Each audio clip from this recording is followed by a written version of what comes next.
Bienvenue pour la 4e étude de notre série sur l'apologétique. Alors aujourd'hui, nous allons essayer de répondre à la question « Science et christianisme sont-ils incompatibles ?» Alors il s'agit d'un sujet difficile, tant les interprétations du récit biblique divergent. De plus, la science est en constante évolution. Certaines théories admises aujourd'hui pourraient ne plus l'être dans le futur. Donc cet exposé ne prétend pas répondre à toutes les interrogations sur le sujet, mais plutôt proposer quelques pistes de réflexion. On a tous entendu parler de la théorie de l'évolution, du Big Bang ou d'autres théories scientifiques, et parfois on les rejette sans même avoir pris le temps de les analyser. On va donc aborder ces sujets pour essayer d'y voir un peu plus clair, et pour ensuite confronter ces théories avec notre foi en un Dieu créateur. De nos jours, beaucoup de personnes considèrent qu'il n'est pas possible de croire à la science moderne tout en ayant une foi authentique en un Dieu créateur. Ces personnes estiment que la science permet d'expliquer l'origine de toute chose par de simples processus naturels, et que le recours à Dieu est inutile, voire obsolète. Notre société véhicule également le préjugé selon lequel avoir la foi, c'est être ignorant ou simple d'esprit. On cite souvent l'exemple de Galilée pour démontrer l'ascendant de la science sur le christianisme. Il est vrai que l'Église catholique a condamné Galilée en 1633 pour sa découverte de la rotation de la Terre autour du Soleil.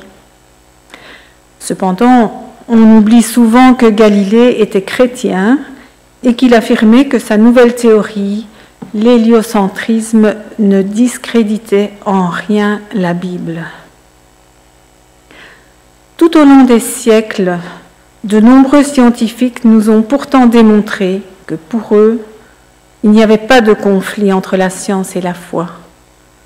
Pour un croyant, reconnaître l'existence d'événements naturels peut se concilier avec le fait de reconnaître des événements surnaturels, tels que les miracles ou la résurrection de Jésus. Qu'en est-il des premiers scientifiques ? Revenons à l'émergence de la science moderne. La science, à ses débuts, s'est développée grâce à des personnes qui croyaient en Dieu. Ce sont des chrétiens qui ont inventé la méthode scientifique, la méthode scientifique moderne.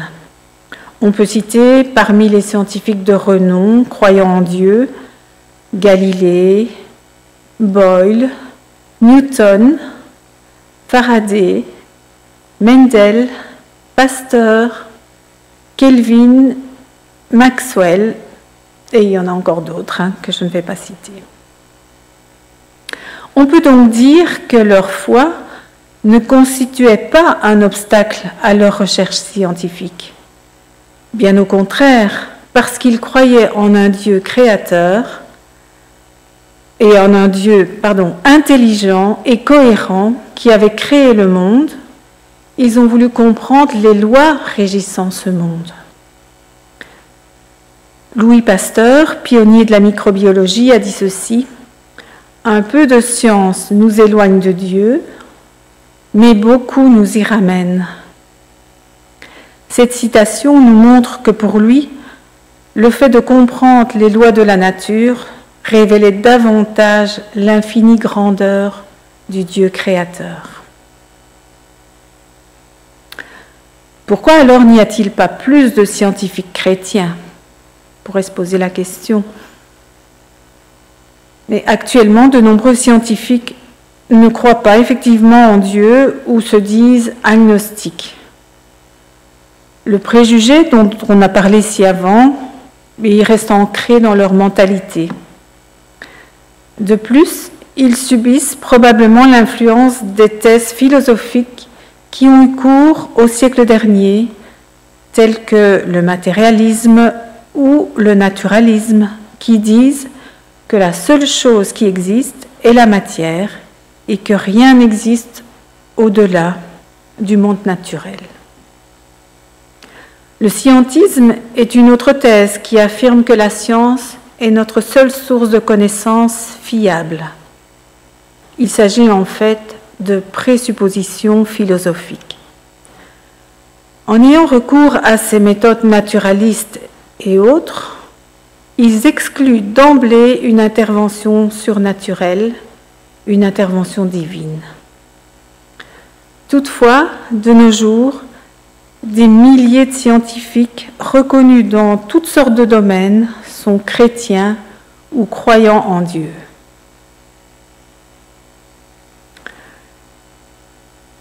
La théorie de l'évolution. La théorie de l'évolution explique comment, à partir de formes simples, des formes de vie complexes se sont développées. C'est Darwin qui publie en 1859 L'origine des espèces, affirmant que les êtres vivants sont apparentés les uns aux autres et que les êtres humains auraient progressivement évolué à partir d'autres animaux. En matière de science et foi, cette théorie est peut-être celle qui a amené le plus de débats. On trouve toutefois des chrétiens dans les deux camps. Certains pensent qu'on ne peut pas croire à la fois en l'évolution et en un Dieu créateur, tandis que pour d'autres, cela est compatible. Mais considérons ce que la science nous enseigne. Comme toutes les autres théories scientifiques, celle de l'évolution devrait être acceptée ou rejetée, ou bien simplement admise en tant qu'hypothèse, sur la base de faits prouvés par une démarche scientifique. Beaucoup de gens pensent que la théorie de l'évolution est un fait intégralement prouvé par la science. Elle est d'ailleurs enseignée comme telle dans nos écoles. Mais est-ce bien le cas ?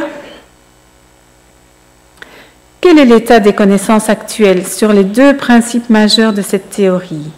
C'est-à-dire, 1. La variation et l'adaptation des espèces par la sélection naturelle. 2. Toutes les espèces vivantes descendent d'un petit ensemble d'ancêtres communs et peut-être même d'un seul. En ce qui concerne le premier point, toutes les espèces vivantes ont effectivement la capacité d'évoluer en s'adaptant à leur environnement. On a pu constater que des mutations se produisent au niveau des gènes, amenant de nouvelles informations. On voit donc apparaître des variations au sein d'une même espèce. Par le jeu de la sélection naturelle, les mutations les moins favorables à la survie de l'espèce sont éliminées, tandis que celles qui sont avantageuses, beaucoup plus rares, vont s'accumuler. Nous appellerons microévolution cette capacité d'évolution et d'adaptation de toutes les espèces par des modifications génétiques. Prenons quelques exemples d'adaptation à l'environnement. Dans les milieux enneigés, on trouve principalement des animaux à la fourrure blanche, parce qu'ils ont plus de chances de survie. Et chez l'être humain, les populations fortement exposées au soleil ont développé une peau beaucoup plus foncée que celles qui vivent près des pôles. L'étude des variations génétiques d'individus de différentes populations du monde montre que nos ancêtres se sont génétiquement adaptés à leur environnement. Considérons maintenant cette notion de microévolution par rapport à notre foi en un Dieu créateur. Qui a créé une telle complexité moléculaire si bien organisée, qui nous permet de nous adapter à notre environnement ? Je vous laisse répondre. Peut-on pour autant transposer ce phénomène à une évolution qui s'opérerait sur une très très longue période de temps et qui permettrait le passage d'une espèce à une autre, comme par exemple le passage des reptiles aux oiseaux? Autrement dit, Si l'évolution est possible au sein d'une même espèce, l'est-elle également entre les espèces? Cette théorie, que nous appellerons macroévolution, a en effet été proposée et largement soutenue par la communauté scientifique. Revenons au point 2 de cette théorie, qui disait donc « Toutes les espèces vivantes descendent d'un petit ensemble d'ancêtres communs, voire d'un seul. » En résumé, un être unicellulaire aurait évolué pour former les invertébrés. Ceux-ci se seraient transformés progressivement en poissons, amphibiens, reptiles, oiseaux et mammifères, et ce, sur une longue période de temps, au gré de modifications génétiques dues au hasard. Si cette théorie est valide, la paléontologie, donc c'est l'étude des fossiles, devrait nous fournir des preuves de cette évolution graduelle des êtres vivants. Beaucoup de scientifiques interprètent ces données comme conformes à la théorie darwinienne. Toutefois, depuis quelques années, des voix s'élèvent parmi d'éminents scientifiques pour contrecarrer cette thèse. Leurs arguments sont les suivants. L'explosion de formes de vie très variées et complexes qui sont apparues au Cambrien, donc le Cambrien c'est une période géologique, donc il y aurait environ 500 millions d'années, c'est dans un laps très court, un laps de temps relativement bref d'un point de vue géologique. Eh bien, cette explosion de vie montre qu'il s'agit d'un événement inattendu à la fois biologiquement, mathématiquement et géologiquement, si l'on considère cela d'un point de vue darwinien. Donc en effet, on découvre tout à coup une foison de fossiles d'organismes présentant une grande complexité anatomique, et donc c'est en passant d'une strate géologique à une autre. Donc cela constitue un saut considérable qui est inexplicable selon les conditions préconisées par Darwin. Alors il y a un autre argument, c'est les fameux chaînons intermédiaires qui ont été proposés et bien, qui sont en réalité tout à fait discutables. Considérons maintenant le point de vue de la biologie.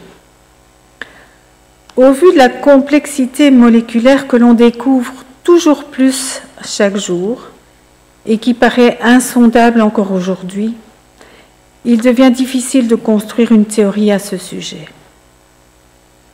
En fait, à l'époque de Darwin, ce qui semblait être une simple cellule s'est avéré être, grâce aux progrès techniques, une structure extrêmement complexe.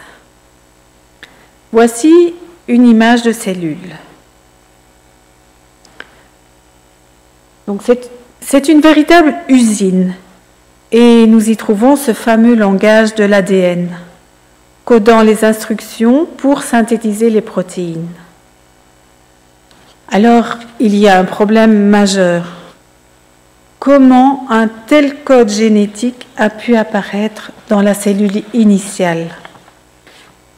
Qui a imaginé une telle complexité moléculaire? Comment la vie est-elle apparue sur Terre? Tout cela est difficilement explicable par le seul fait du hasard. Face à cette complexité, beaucoup de scientifiques s'interrogent et malgré les nombreuses recherches et expériences menées pour découvrir les origines de la vie, les questions demeurent sans réponse. Et s'ils se livrent à l'expérience des calculs de probabilité, ils ne peuvent qu'admettre que le hasard ne peut plus être considéré comme une explication du passage de l'inerte au vivant. Le zoologiste français Pierre-Paul Grasset, auteur de 300 publications, a dit ceci.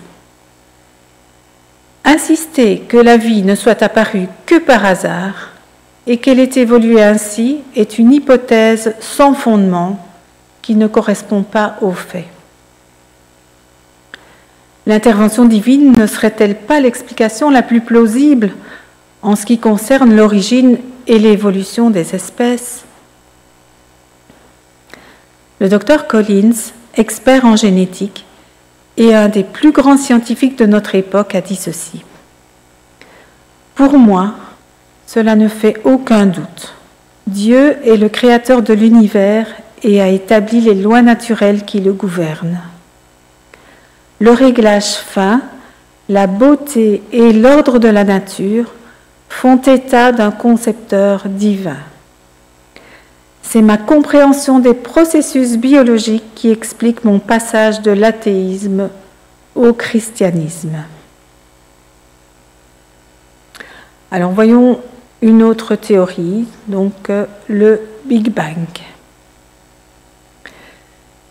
Pendant longtemps, les scientifiques croyaient que l'univers avait toujours existé et donc qu'il n'y avait jamais eu de commencement. En 1927, Georges Lemaître, un prêtre catholique belge, est le premier à proposer l'idée que l'univers avait eu un commencement et que cet univers était né d'un point incroyablement chaud et dense. Il amena pour la première fois l'idée de l'expansion de l'univers. Grâce au télescope de l'astronome Edwin Hubble, la théorie de l'expansion de l'univers est confirmée en 1929. Par contre, le concept de commencement de l'univers par un atome primitif est complètement refoulé par les scientifiques de l'époque. Cette théorie était en effet révolutionnaire. Elle rencontra une forte résistance, souvent motivée par l'athéisme. L'expression Big Bang, qui signifie une forte explosion, a d'ailleurs été prononcée pour la première fois par un scientifique athée, Fred Hoyle, et pour se moquer de cette nouvelle théorie. C'était en effet difficile d'admettre l'idée d'un commencement, car cela donnait de la crédibilité à la doctrine biblique qui affirme que Dieu a créé l'univers à partir de rien. Donc c'est une création ex nihilo. La découverte en 1964 du rayonnement fossile cosmologique va permettre la reconnaissance et la validation de la thèse du Big Bang. Aujourd'hui, cette théorie qui affirme que l'univers a un commencement nettement défini à un moment précis est admise par presque toute la communauté scientifique. D'après celle-ci, il y a eu une incroyable explosion d'une durée infinitésimale, libérant une énorme quantité de matière et d'énergie, notamment l'hydrogène et l'hélium. Grâce à la force de gravité, ces gaz vont s'assembler et former les étoiles, les planètes et les galaxies.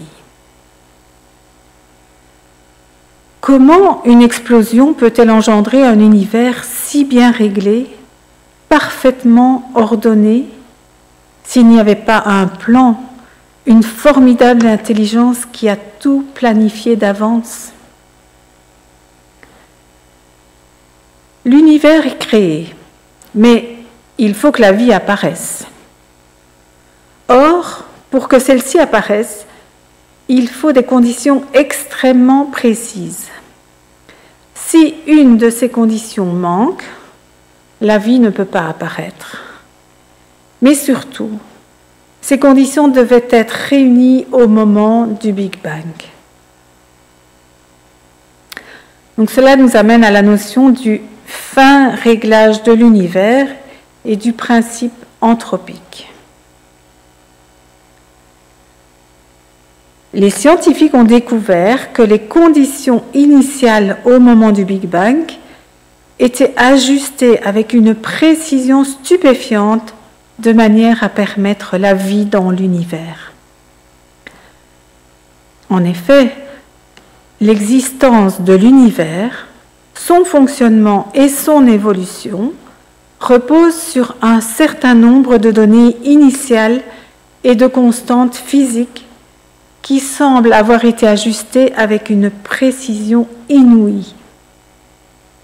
On peut citer entre autres la force de gravitation, la force électromagnétique, la force nucléaire, la masse de l'électron, la masse du proton, la vitesse d'expansion, la vitesse de la lumière, et il y en a encore bien d'autres. Une infime variation sur un seul de ces nombres, qui sont parfois extrêmement grands ou extrêmement petits, et la vie aurait été impossible où que ce soit dans l'univers. Ce réglage fin, tellement improbable, nous démontre que dès le début de l'univers, il y a un plan, un dessein intelligent. Ce but, c'est de permettre la vie. Dans son livre « Dieu et le cosmos », le cosmologue Hugh Ross écrit ceci. « Dans toutes mes conversations avec ceux qui sont engagés dans des recherches sur les caractéristiques de l'univers, dans toutes mes lectures d'articles et de livres sur le sujet, personne ne s'oppose à la conclusion que d'une manière ou d'une autre, le cosmos a été modelé pour être un habitat propice à la vie. Sur le sujet du réglage rigoureux du cosmos et de son élaboration minutieuse, les preuves sont si écrasantes que j'attends toujours d'entendre une voix dissidente. » Ces constatations venant de la cosmologie ont permis de redonner à l'homme sa place dans l'univers. La notion de principe anthropique, donc c'est du grec anthropos qui veut dire l'être humain, donc cette notion a été proposée et formulée comme suit. Ce que nous pouvons nous attendre à observer doit être compatible avec les conditions nécessaires à notre présence en tant qu'observateur. Il y a aussi une forme dite forte de ce principe anthropique. L'univers et donc les paramètres fondamentaux dont celui-ci dépend. Donc l'univers doit être tel qu'il permette la naissance d'observateurs en son sein, à un certain stade de son développement. Alors c'est un principe peut-être un peu compliqué, mais l'intérêt de ce principe, c'est qu'il souligne la relation entre l'existence de l'homme et les caractéristiques de l'univers. En effet, les lois de la physique sont telles qu'elles ont permis à la vie d'apparaître et ainsi aboutir à l'homme. Parmi les arguments scientifiques en faveur d'un créateur, le fin réglage de l'univers est un des arguments les plus puissants. William Phillips, spécialiste du refroidissement des atomes par laser, prix Nobel de physique 1997, a dit ceci.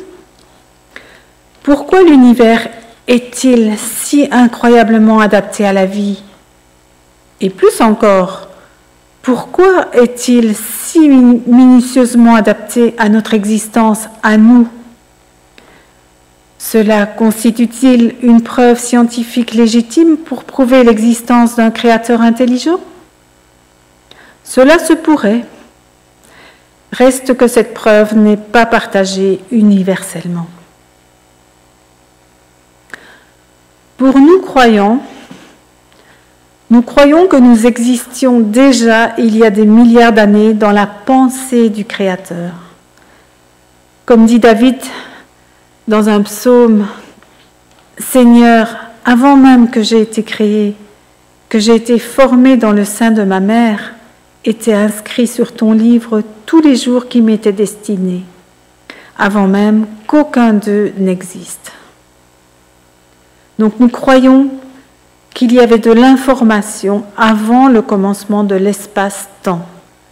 Et qui dit information sous-entend une intelligence qui a programmé tout ce qui existe. Cela nous renvoie au logos de l'apôtre Jean, qui dit « Au commencement était la parole, et la parole était Dieu ». Toutefois, certains scientifiques préfèrent une autre explication, ne faisant pas intervenir un Dieu créateur. C'est la thèse des multivers, c'est-à-dire l'existence d'un nombre quasiment infini d'univers parallèles, rendant probable la possibilité qu'un de ceux-ci ait réuni toutes les conditions essentielles à la vie. Cette théorie ne peut toutefois pas être démontrée scientifiquement.